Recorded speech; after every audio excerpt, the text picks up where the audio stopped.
Design and designers. Pure fashion terms? Not really. We're also talking of so-called designer babies. And it's not Christian Dior's daughter or Linda Evangelista's son. It's the best embryos selected over less attractive ones. British lawmakers have drawn up a new human tissue and embryos bill that's meant to update old legislation from the 80s and reflect the most recent human reproductive technologies. But it is causing controversy.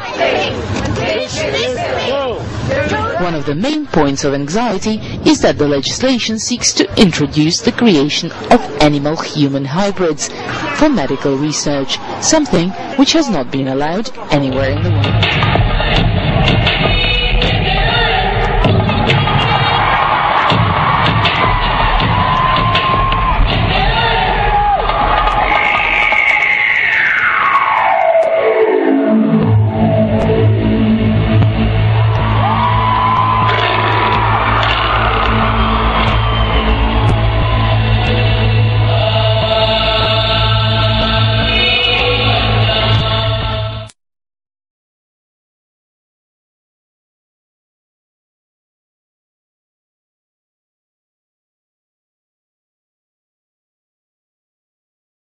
You could design your baby's features, would you?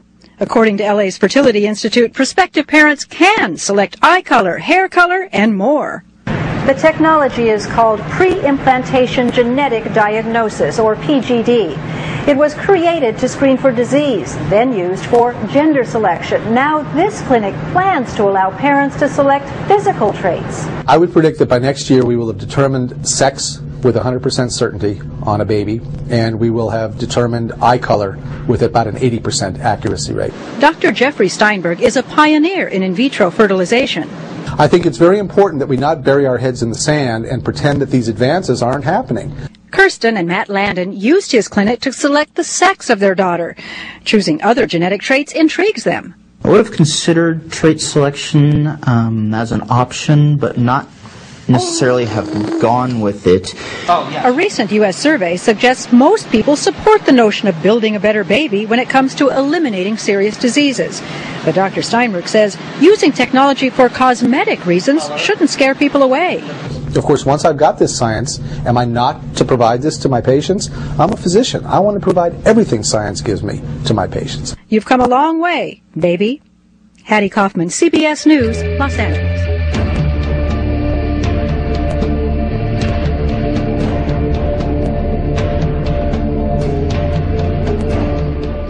And new at noon, should society or government step in when it comes to changing the genes of a child before birth?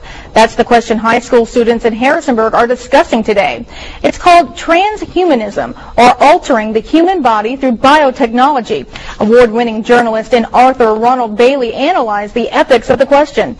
8 high schools participated in the 16th annual event. Professor Myron Blosser says students will be confronted with this issue because of the new technology. Once you know where a gene is, then that opens up the possibility for manipulating that gene, cutting, pasting, changing.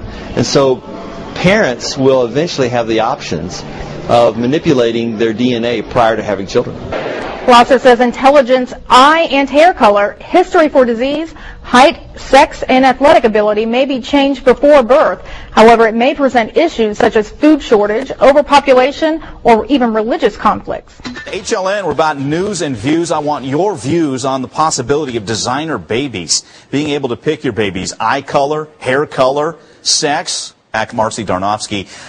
Marcy, just let's talk about it. Don't you think this is just a slippery slope we don't want to go down, Marcy?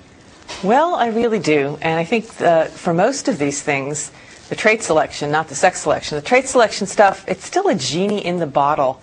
But the genie is straining to get out of the bottle. And once it does, then there's going to be all kinds of pressures to push us down that slippery slope. You're going to have the commercial pressures of the different fertility clinics who are going to be competing with each other for customers. And you're going to have the social pressures from parents who might feel that even if they don't like the idea, they have to give their kid the best start in the world. Yeah, it just, I don't know, what's wrong with the diversity? Because people, you know, they start picking all the same tall, blonde-haired, blue-eyed kids. It scares me if that's,